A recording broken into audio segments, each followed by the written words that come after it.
Hi everyone, आज का हमारा टॉपिक है accounting treatment of reserve and accumulated profit और लॉस। तो इस टॉपिक को हम देखेंगे एडमिशन ऑफ पार्टनरशिप के दशा में।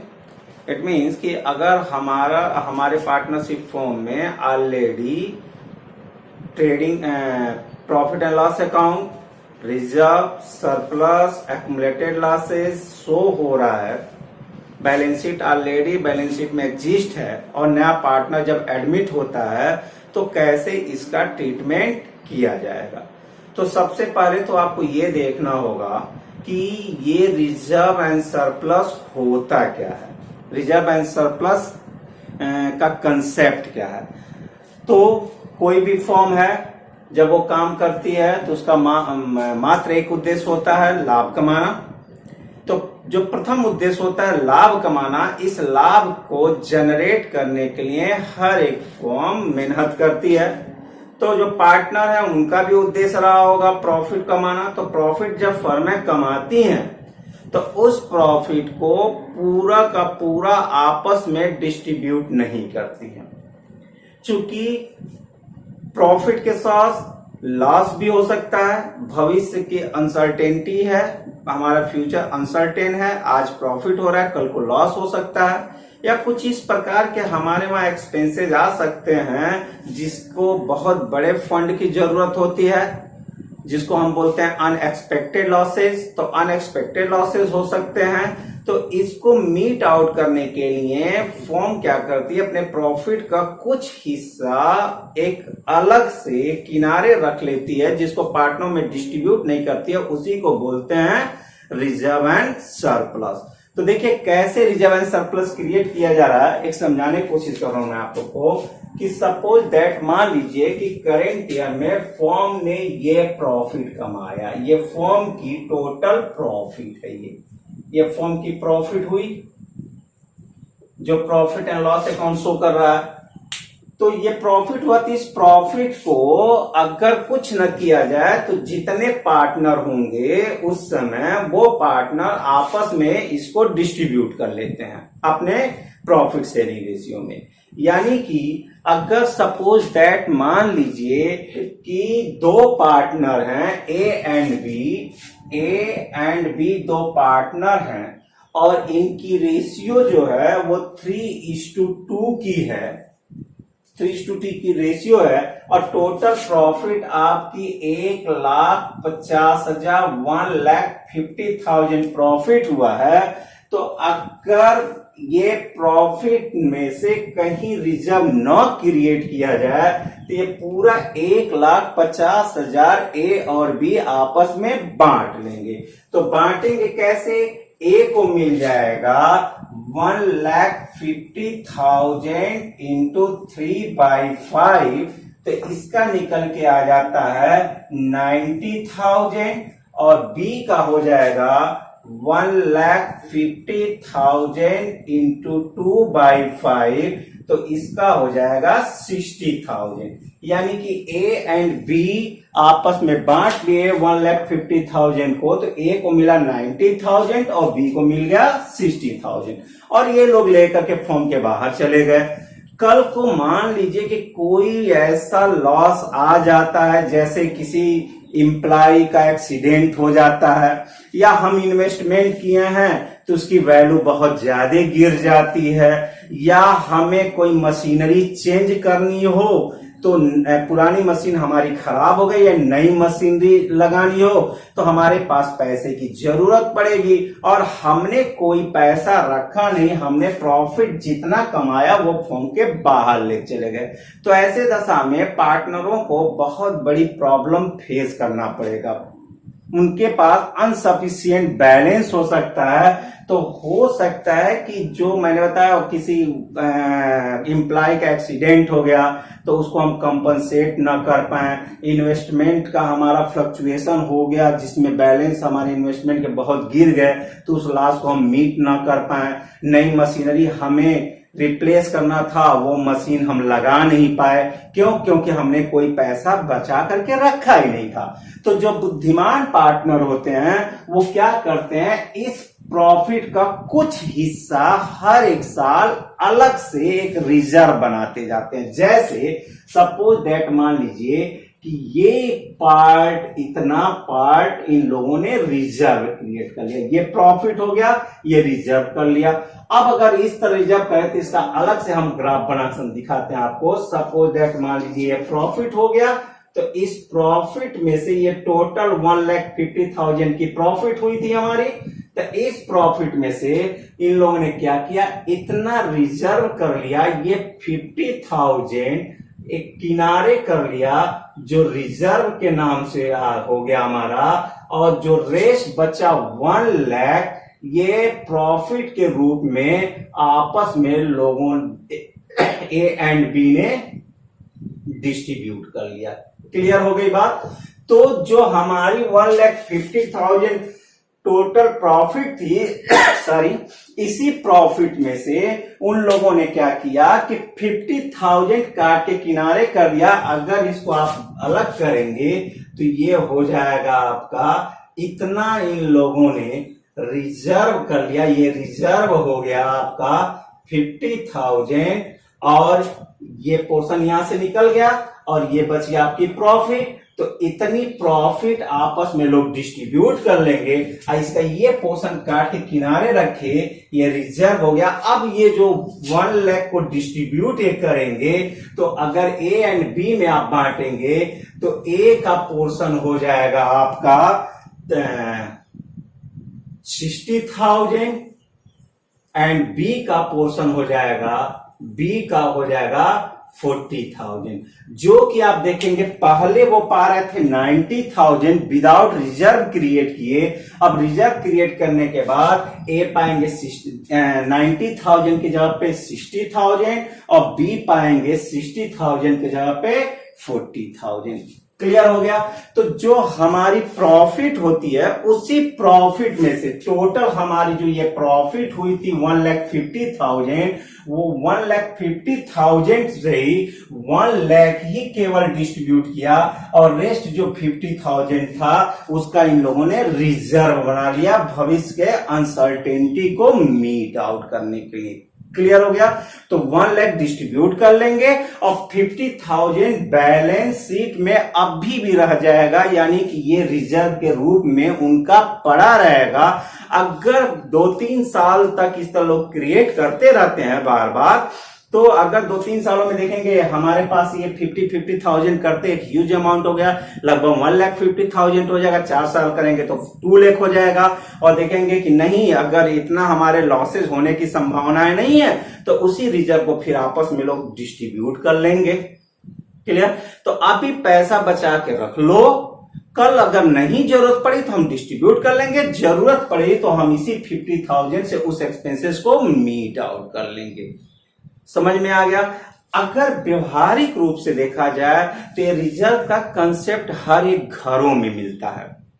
आप भी देखिएगा, आपके माता पिताजी भी ये रिजर्व का कंसेप्ट अप्लाइड करते हैं, हम लोग भी करते हैं। जैसे मान लो कि अगर मैं 40,000 पर मंथ कमा रहा हूं, तो मैं पूरा 40,000 एक्सपेंस नहीं करता हूं। उस 40,000 में से 10,000, 12,000 या 15,000 मैं भविष्य के लिए रख देता हूं। वो क्यों रखता हूं कि मुझे मकान बनवाना है, इसलिए हर एक महीने मैं अपने सैलरी में से कुछ पैसा रखता जाऊंगा। मुझे गाड़ी खरीदनी है, इसलिए मैं बचा दूंगा, कुछ पैसा रखता जाऊंगा। रेस्ट मान लो 10,000 मैं बचाता हूं, तो हर एक महीने 10,000 मैं किनारे रखता जाऊंगा, 30,000 मैं खर्च करता जाऊंगा। तो जो 10,000 मैं किनारे रख रहा हूं, यही हमारा रिजर्व है। उसी तरह फॉर्मी जो प्रॉफिट कमाती है, तो उस प्रॉफिट में से कुछ हिस्सा वो सेपरेट जो रख लेती है, जिसको पार्टनरों में डिस्ट्रीब्यूट नहीं करती है, तो वही उनका रिजर्व हो जाता है। क्लियर हो गया। तो इसी को रिजर्व, सरप्लस इत्यादि के नाम से जानते हैं हम लोग। अब रिजर्व का नेचर देखिए। आपको मालूम है कि प्रॉफिट जो होता है उसका हमेशा क्रेडिट बैलेंस होता है। प्रॉफिट का कौन सा बैलेंस होता है? क्रेडिट बैलेंस होता है। तो प्रॉफिट का क्रेडिट बैलेंस होता है, तो रिजर्व का भी बैलेंस क्रेडिट ही होगा। कैसे? सपोज दैट मान लीजिए कि मेरे बॉडी का, मेरे शरीर का, मेरा जो ब्लड ग्रुप है वो O पॉजिटिव है। अब पूरे मेरे बॉडी का वो पॉजिटिव ग्रुप है। अब ये हाथ काट के बाहर निकाला जाए तो अगर इसके ब्लड का सैंपल लिया जाएगा तो ये भी वो पॉजिटिव ही निकलेगा। क्लियर? तो उसी तरह पूरे प्रॉफिट का जो बैलेंस होता है वो क्रेडिट बैलेंस होता है। तो क्रेडिट का ही हिस्सा काट के आप बाहर निकाल रहे हो, उसी का रिजर्व आप बना रहे हो, तो ये इसका भी बैलेंस आपका क्रेडिट ही मिलेगा। क्लियर हो गया? तो रिजर्व, सरप्लस, अनडिस्ट्रीब्यूटेड प्रॉफिट, इसी को अनडिस्ट्रीब्यूटेड प्रॉफिट के भी नाम से लोग जानते हैं कि हम अनडिस्ट्रीब्यूटेड प्रॉफिट, जो प्रॉफिट हमारा डिस्ट्रीब्यूट नहीं हुआ, इत्यादि के नाम से जाना जाता है। इनके सभी के बैलेंस आपके क्रेडिट ही होते हैं। तो यहां तक आपको क्लियर हो चुका होगा। अब हम देखते हैं कभी कभी हमारे पास लॉस हो जाता है हमारे फॉर्म में। सपोज दैट मान लीजिए कि करेंट ईयर में हमारा लॉस हो चुका है, तो इस लॉस को भी हमें अगर हम बैलेंस शीट में पार्टनर आपस में नहीं बांटते हैं, डिस्ट्रीब्यूट नहीं करते हैं, इस लॉस को मीट आउट नहीं करते हैं, तो इस लॉस को भी बैलेंस शीट में शो करना पड़ेगा। अब कहां दिखाएंगे लॉस को? तो रिजर्व एंड सरप्लस का क्रेडिट बैलेंस होता है, तो लायबिलिटी का भी क्रेडिट बैलेंस होता है। तो reserve and surplus accumulated profit ये आप लायबिलिटी साइड में दिखाएंगे, और अगर लॉसेज है तो लॉसेस को आप एसेट साइड में दिखाते हैं, क्योंकि लॉस का डेबिट बैलेंस होता है और एसेट्स का भी डेबिट बैलेंस होता है। तो आज हमें इसी का ट्रीटमेंट देखना है कि जब पार्टनर एडमिट हो रहा है तो ऑलरेडी हमारे पास रिजर्व है, कई सालों से हम रिजर्व क्रिएट करते चले गए, 50-50 हम काटते चले गए, तो एक ह्यूज अमाउंट हो गई हमारे पास। अब नया पार्टनर आता है तो इसका कैसे ट्रीटमेंट किया जाएगा? तो सिंपल सा कंसेप्ट है, आप ये समझिए कि ये जो 50,000 यानी कि 50,000 जो काट के किनारे किया गया था, ये किसने किया था? ओल्ड पार्टनरों ने किया था, पुराने बैलेंस शीट में है, अभी नया पार्टनर आया नहीं है। तो जब नया पार्टनर आएगा तो इस 50,000 को कौन बांटेगा? ओल्ड पार्टनर ही बांटेंगे, इसमें नए पार्टनर को पार्टिसिपेट नहीं करने देंगे। क्यों नहीं करने देंगे? उसके पीछे सिंपल सा रीजन है कि नया पार्टनर के आने से पहले का ही प्रॉफिट था, ये पार्टनर आपस में बांट सकते थे, लेकिन उन लोगों ने नहीं बांटा था, बचा के रखा था। तो जब नया पार्टनर आएगा तो ये पार्टनर, चूंकि ओल्ड पार्टनर बांटे नहीं थे, इसलिए उसको आपस में बांट लेंगे।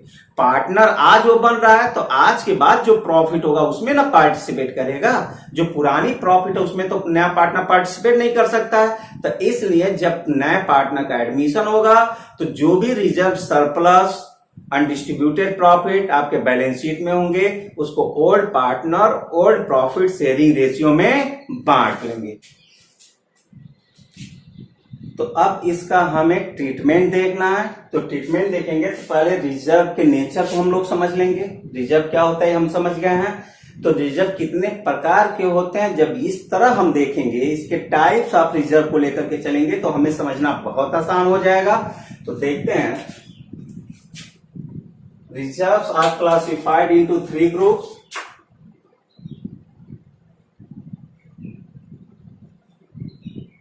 Reserves are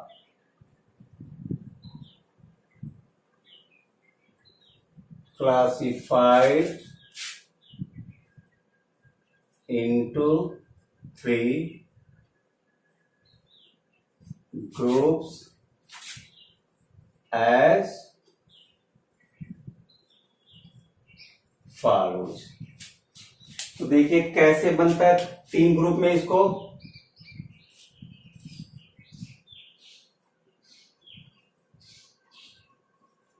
reserve,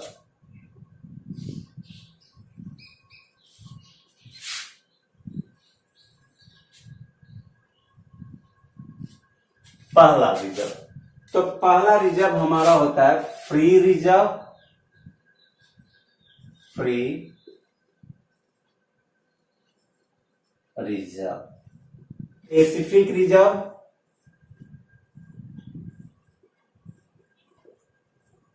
specific reserve, और तीसरा हो जाएगा आपका स्टेटरी रिजर्व।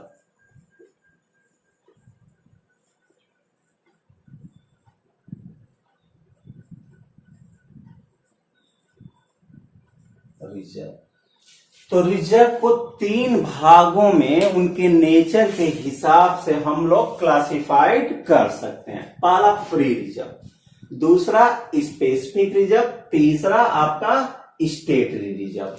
अब फ्री रिजर्व में देखिए कौन कौन से रिजर्व हैं। तो फ्री रिजर्व में आ जाएगा जनरल रिजर्व,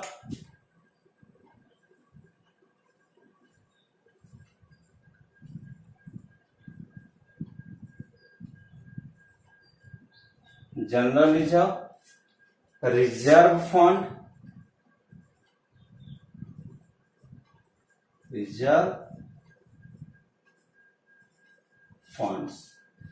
स्पेसिफिक रिजर्व में आ जाएंगे आपके इन्वेस्टमेंट फ्लक्चुएशन फंड या रिजर्व,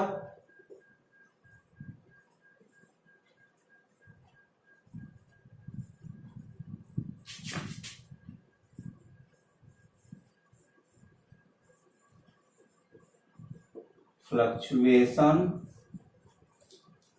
फंड या रिजर्व, और दूसरा employ compensation fund,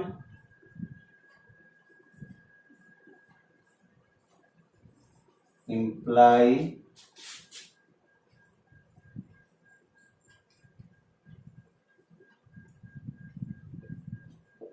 compensation fund या reserve. Statutory reserve, statutory reserve में आ जाएंगे आपके एम्प्लॉय को वर्कमैन कंपनसेशन भी बोला जाता है, इसके आगे वर्कमैन भी इसको बोला जाता है, वर्कमैन या एम्प्लॉय कंपनसेशन फंड या reserve. Statutory reserve, statutory reserve में आ जाएगा employ provident fund, employ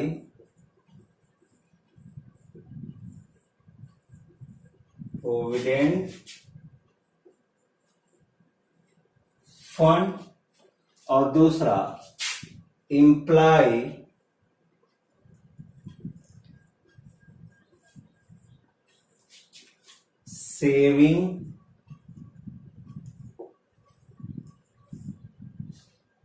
savings account. अब आप इन तीनों रिजर्व के बारे में पहले समझिए, इनका नेचर समझिए। पहला फ्री रिजर्व अपने नाम से ही बता रहा है कि पूरी तरह से जो रिजर्व है हमारा फ्री है, यानी कि जब हम प्रॉफिट का कुछ हिस्सा काट करके किनारे करते हैं, यानी कि हम उसको डिस्ट्रीब्यूट नहीं करते हैं और किसी स्पेशल पर्पस के लिए नहीं रखते हैं, जनरली रखते हैं। ठीक है, जैसे सपोज दैट मान लीजिए कि मैं 40,000 रुपीज इनकम जनरेट कर रहा हूं, 40,000 इनकम मैं कमा रहा हूं, और उसमें से मैं क्या कर रहा हूं 5,000 घर के खर्च के लिए रख दिया हूं घर 5,000 एक किनारे, तो 10,000 मैंने रख दिया है कि मुझे मकान बनवाना है। अब जो 10,000 मैंने रखा है ये मकान के पर्पस से ही मुझे यूज करना है, अपना हाउस ही बनवाना है, तो ये हो गया हमारा स्पेसिफिक रिजर्व। क्यों? क्योंकि उसके लिए हमें मकान में ही मद में मकान के ही उद्देश्य से उसको खर्च करना है। लेकिन जो 5,000 किनारे रखा हूं घर के खर्च के लिए, इससे मैं राशन भी ला सकता हूं, कहीं मुझे फैमिली के साथ घूमने जाना है तो उसी 5,000 में से घूमने भी चला गया, कुछ मुझे खाना पीना है तो उसमें यूज कर लिया। यानी कि 5,000 मैंने स्पेशल पर्पज के लिए नहीं रखा, जनरल पर्पज के लिए रखा। किसी की तबीयत खराब हुई तो उसी में से 5,000 में से मैं दवा भी करा लूंगा। तो इस तरह अगर किसी स्पेसिफिक पर्पज से बनाते हैं आप रिजर्व तो वो स्पेसिफिक रिजर्व होता है। और जब स्पेसिफिक पर्पज से नहीं, आप किनारे पैसा रख लेते हो, प्रॉफिट का कुछ हिस्सा रख लेते हो, लेकिन स्पेशल पर्पज नहीं होता, किसी भी मद में उसको खर्च किया जा सकता है, तो उसको हम कहते हैं फ्री रिजर्व। क्लियर हो गया? तो फ्री रिजर्व वो रिजर्व होते हैं जो किसी स्पेशल पर्पज के लिए नहीं बनाए गए रहते हैं।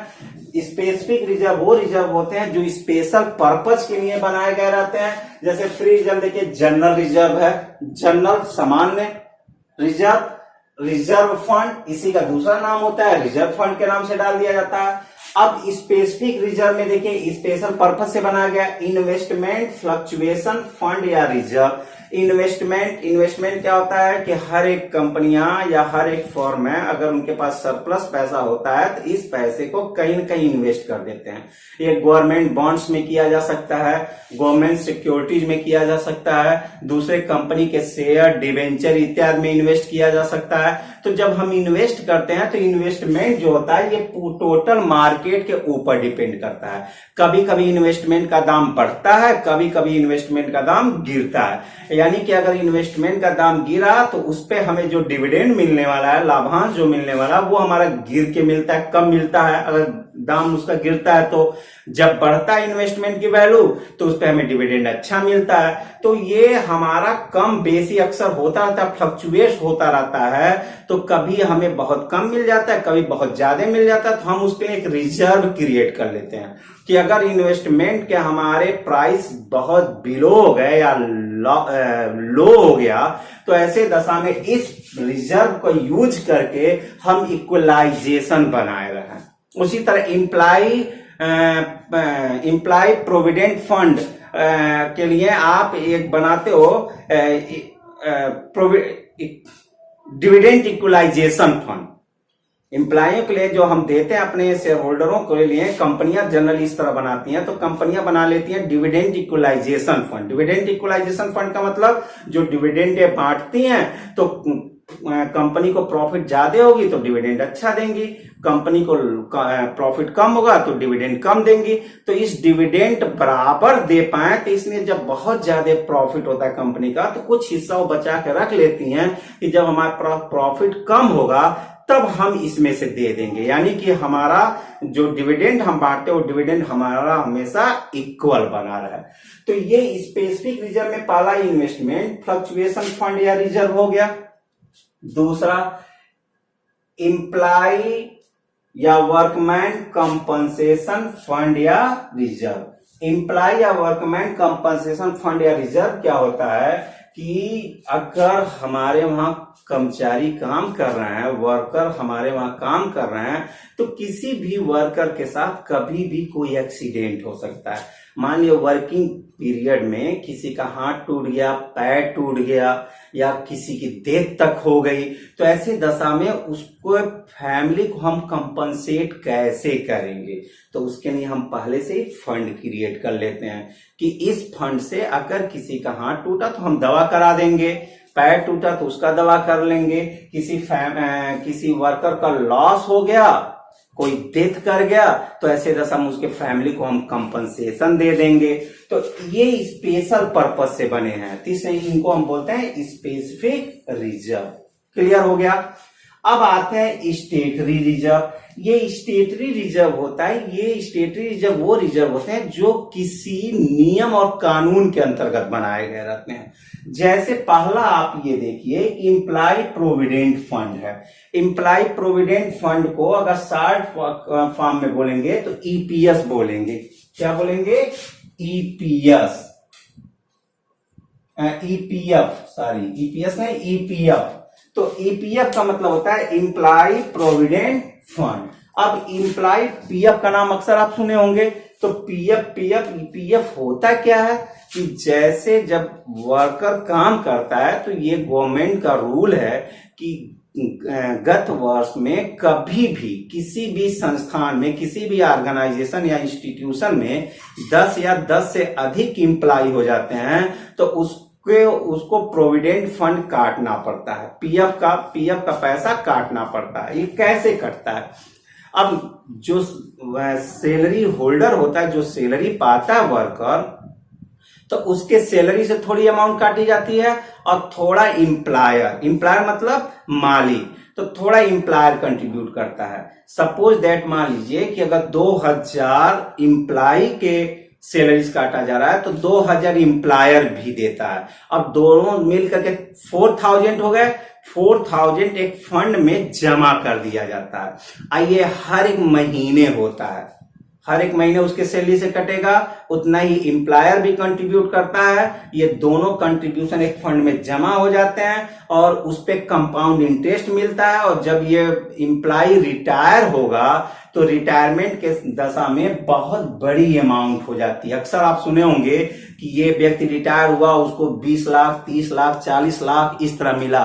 तो जो बड़ी अमाउंट मिलती है उसमें बहुत बड़ा हिस्सा ये पीएफ का ही होता है। तो प्रोविडेंट फंड उसका इकट्ठा होता जाता है, उसके सैलरीज कट रहा है, एम्प्लॉयर भी कंट्रीब्यूट कर रहा है, तो दोनों मिलाकर के एक फंड में जमा हो गया। उस फंड में कंपाउंड इंटरेस्ट मिलता है और ये जुड़ते जुड़ते जाकर के जब वो रिटायर होगा तो रिटायरमेंट के दशा में उस एम्प्लॉय को पेमेंट कर दिया जाता है। क्लियर हो गया? तो एम्प्लॉय प्रोविडेंट फंड भी समझ में आ गया, ये स्टेटरी रिजर्व है। और दूसरा है employ saving account. Employ saving account क्या होता है कि एम्प्लॉय खुद ही सेविंग करना चाहते हैं तो उनके अकाउंट के यानी कि उनके सैलरी से काट के एक अकाउंट में डाल दिया जाता है। ये एम्प्लॉय की स्वेच्छा पे डिपेंड करता है। एम्प्लॉय चाहेगा तो उसके अकाउंट से उतना पैसा काट करके एक अलग से अकाउंट में डाल दिया जाएगा, जब उसको जरूरत पड़ेगी तब उसको मिलेगा। तो ये दोनों जो रिजर्व बनाए गए हैं इनके दशा में आप देखिएगा ये एम्प्लॉय को ही मिलेगा, ये उसके रिटायरमेंट के दशा में मिलेगा, ये एम्प्लॉय के ऑप्शन पे मिलेगा। इसको पार्टनर आपस में डिस्ट्रीब्यूट नहीं कर सकते। क्लियर हो गया?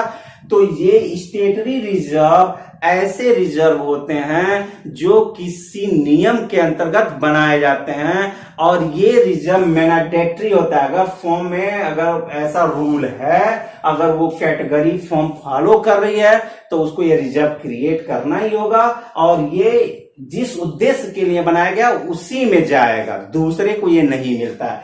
तो आप ये फ्री रिजर्व, ये जो स्टेटरी रिजर्व होता है कभी भी फ्री रिजर्व नहीं होता है।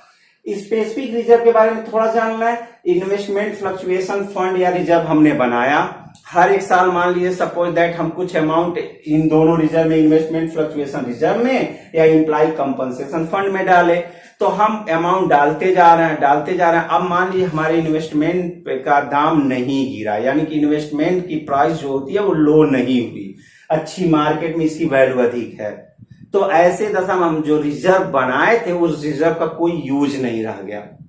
ठीक है? तो उस रिजर्व में जब यूज नहीं रह गया, क्योंकि हम जिस उद्देश्य के लिए बनाए थे, जिस लॉसेस के लिए बनाए थे वो लॉस हुआ नहीं, तो वो हमारा रिजर्व फ्री हो गया, तो इसको पार्टनर आपस में बांट लेते हैं। उसी तरह कंपनसेशन फंड हमने बनाया था, तो जो कंपनसेशन फंड बनाया है, अगर मान लीजिए किसी एम्प्लॉय का कोई एक्सीडेंट नहीं हुआ, किसी एम्प्लॉय के साथ कोई मिस हैपनिंग नहीं हुई, तुम्हारा ये फंड फ्री हो गया, तो इसको जितने भी पार्टनर होंगे वो पार्टनर आपस में डिस्ट्रीब्यूट कर लेंगे। क्लियर हो गया? अब सपोज दैट एक सिनेरियोज और हो सकती है। सपोज दैट मान लीजिए कि फंड में हम पैसा जो रिजर्व हम क्रिएट करते जा रहे हैं ये बढ़ करके 1 लाख हो गई और किसी एम्प्लॉय का एक्सीडेंट हुआ भी, सपोज दैट मान लीजिए कोई मिसहैपनिंग हो गई और उसके ऊपर हमने पैसा खर्च किया, वो केवल खर्च हुआ 30,000, तो हमने रिजर्व क्रिएट किया था 1 लाख, लेकिन एक्सपेंस कितना हुआ उसमें से केवल 30,000। तो जो 70,000 है वो 70,000 को एम्प्लॉय आपस में क्या करेंगे, पार्टनर आपस में क्या करेंगे, डिस्ट्रीब्यूट कर लेंगे। तो इसका जो बैलेंस फंड बचता है, जो सरप्लस होता है, उसको पार्टनर आपस में डिस्ट्रीब्यूट करते हैं। ये तो पूरी तरह से जनरल रिजर्व है, फ्री है, तो इसको पूरा का पूरा आपस में डिस्ट्रीब्यूट कर लेंगे। तो इसको पूरा डिस्ट्रीब्यूट करेंगे, इसका बैलेंस यानी सरप्लस डिस्ट्रीब्यूट करेंगे, और इसको पार्टनर आपस में डिस्ट्रीब्यूट नहीं करते हैं। तो इसमें बनेगा आपका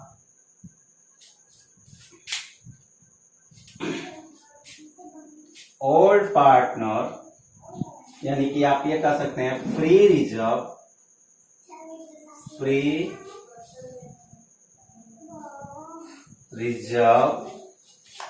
distributed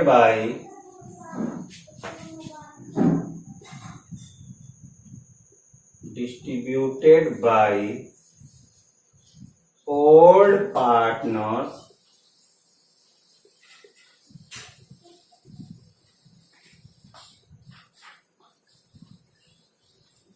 in their old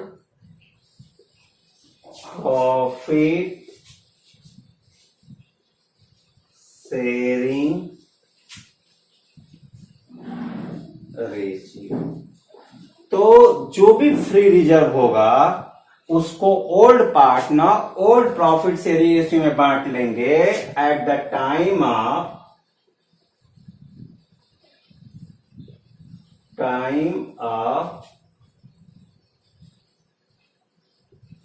admission of a new partner. तो न्यू पार्टनर के एडमिशन के दशा में इसको ओल्ड पार्टनर आपस में क्या करते हैं, डिस्ट्रीब्यूट करते हैं। अगर इसके एंट्रीज आप देखेंगे तो एंट्री जो बनेगा वो देखिए, जितने रिजर्व होता है उसके क्रेडिट बैलेंस होते हैं, तो जब ये डिस्ट्रीब्यूट होंगे तो इनको हम डेबिट करेंगे, यानी एंट्री होगा जनरल रिजर्व अकाउंट दिया, रिजर्व फंड अकाउंट दिया, रिजर्व फंड अकाउंट दिया।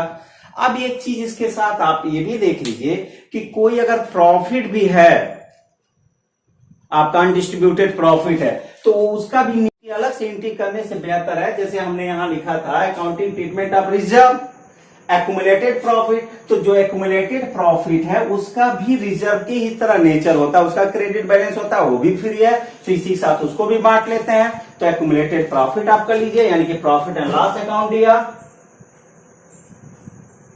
प्रॉफिट एंड लॉस अकाउंट दिया टू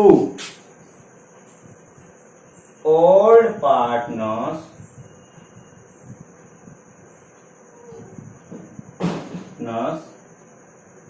कैपिटल अकाउंट। ये नरेश, ये जनरल एंट्री हो गया।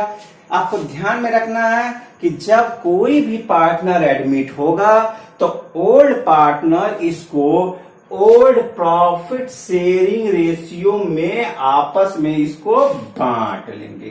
क्लियर हो गया यहां तक? अब इसके बारे में देखिए, तो ये स्पेसिफिक रिजर्व है, तो मैंने बताया कि जितना खर्च होने का उम्मीद हो इन फ्यूचर में, कि हाँ इतना एक्सपेंसेस हो सकता है, या जो एक्सपेंसेस हो चुका है उतना तो हम घटा देंगे। जैसे मैंने बोला था 1 लाख रुपए का 1 लाख का हमने रिजर्व बनाया था, 30,000 हमारा एक्सीडेंट में खर्च हो रहा है, तो 30,000 हम घटा देंगे, उसमें से सब्सट्रैक्ट कर देंगे। रेस्ट जो 70,000 होगा वही ओल्ड पार्टनर आपस में बांटेंगे। तो यानी कि हम ये कह सकते हैं surplus of this fund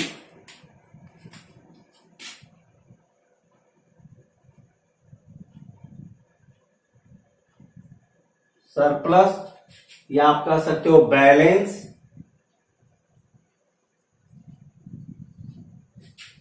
of this fund distributed by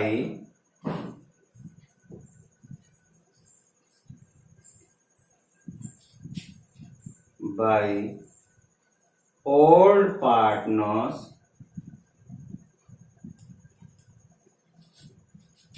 in their old profit sharing ratio at the time of admission of a new partner. Clear? तो इसकी अगर एंट्री आप बनाएंगे, एंट्री तो जो बैलेंस है वो बटेगा, यानी कि कौन कौन सा है, investment fluctuation reserve, investment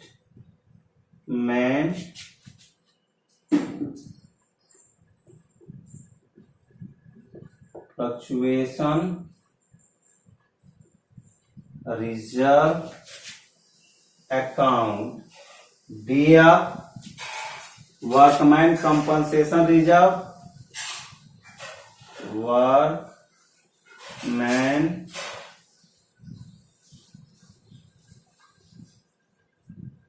compensation reserve account, दिया टू ओल्ड पार्टनर्स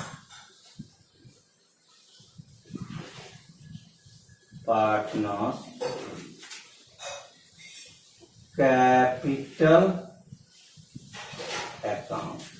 तो इसको भी जो बैलेंस बचता है उस बैलेंस को ओल्ड पार्टनर अपने ओल्ड प्रॉफिट शेयरिंग रेशियो में क्या करेंगे, डिस्ट्रीब्यूट कर लेंगे। यहां तक क्लियर हो गया। लेकिन याद रखना है कि इसका पूरा का पूरा आपस में बांट लेते हैं, लेकिन इसका बैलेंस या इसका सरप्लस जो बचता है उसको आपस में बांटते हैं। यहां पे देखिए इसके लिए तो जो भी इम्प्लॉय प्रोविडेंट फंड है या इम्प्लॉय सेविंग अकाउंट है, तो ये इम्प्लॉय को ही मिलेगा, पार्टनर इसको नहीं बांट सकते। ये स्टेटरी रिजर्व है, इसको पार्टनर आपस में नहीं बांटेंगे। तो इसके लिए आप लिख सकते हैं डज नॉट डिस्ट्रीब्यूटेड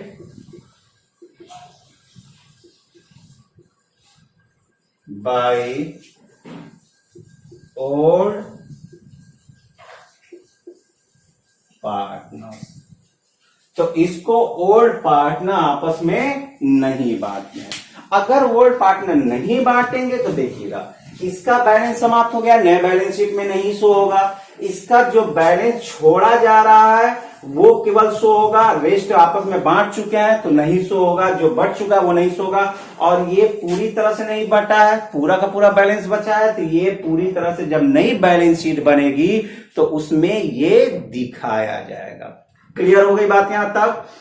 अब ये बात और आपको ध्यान में रखना है कि फ्री रिजर्व और स्पेसिफिक रिजर्व, अगर इन रिजर्व के बारे में ये दिया हुआ है बैलेंस शीट में, ये रिजर्व शो हो रहा है, हमारे ओल्ड बैलेंस शीट में शो हो रहा है, लेकिन नीचे जो एडजस्टमेंट देता है उस एडजस्टमेंट में इसके बारे में कुछ भी कहा नहीं है। तो आप मान के चलिएगा कि ये तो बटेगा ही बटेगा, ये पूरी तरह से फ्री है, इसको भी ओल्ड पार्टनर अपने ओल्ड प्रॉफिट शेयरिंग रेशियो में बांटेंगे। यानी कि जो ये एंट्रियां हुई हैं ये एंट्रियां होंगी ही होंगी, चाहे फॉर्म के बुक में कहा हो एंट्री करने के लिए या न कहा हो। क्लियर हो गई बात यहां तक। तो ये जो चीज हमने अभी देखा, हमने देखा रिजर्व एंड एक्यूमुलेटेड प्रॉफिट का। अब सपोज दैट मान लीजिए कि फॉर्म के बुक में लॉस है, प्रॉफिट की जगह पे लॉस है। इट मीन कि जब नया पार्टनर आ रहा है तो हमारी बैलेंस शीट जो है वो लॉस दिखा रही है। तो जब प्रॉफिट ओल्ड पार्टनर आपस में बांट रहे हैं ओल्ड प्रॉफिट शेयरिंग रेशियो में, तो डेफिनेटली लॉस भी ओल्ड पार्टनर को ही बांटना होगा और अपने ओल्ड प्रॉफिट शेयरिंग रेशियो में ही। क्लियर हो गई बात। तो अगर लॉस है तो लॉस के बारे में देखिए क्या होगा। तो यहां पे मैं लिख देता हूं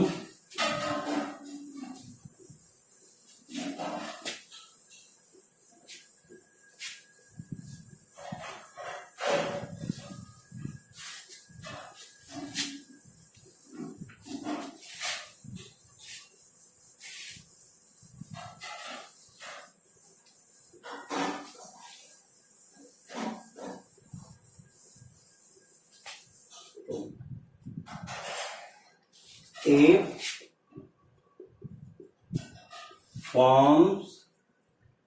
form book show loss at the time of admission of a new partner that should be distributed by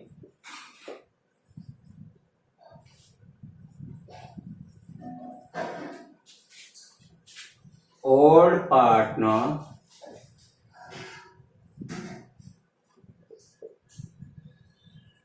in their old profit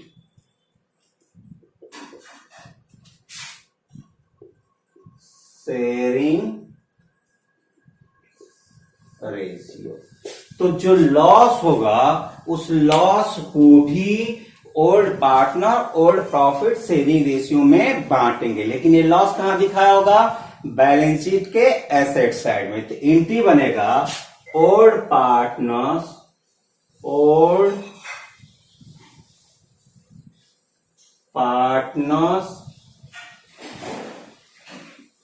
capital account दिया to profit and loss account. Narration वही being loss distributed by old partner in their old profit sharing ratio. Clear हो गया? तो पूरा उम्मीद करता हूं आपको reserve accumulated profit and losses का कंसेप्ट पूरी तरह से क्लियर हो गया होगा, पूरा समझ में आ गया होगा। एक बार दो बार और वीडियो आप देख लीजिएगा, पूरी तरह से याद हो जाना चाहिए आपको ये। और याद नहीं करना है, सिंपल वे में हो जाएगा आपका। चूंकि क्रेडिट बैलेंस होता है प्रॉफिट का तो डिस्ट्रीब्यूट होगा तो डेबिट हो जाएगा, पार्टनरशिप कैपिटल क्रेडिट हो जाएगी। और लॉसेस का डेबिट बैलेंस होता है तो डिस्ट्रीब्यूट होगा तो क्रेडिट हो जाएगा, पार्टनरशिप कैपिटल डेबिट हो जाएगी। हर एक प्रश्न में मिलता है रिजर्व एंड सरप्लस, तो इसमें ठीक से इसको तैयार कर लीजिएगा। Okay, thank you.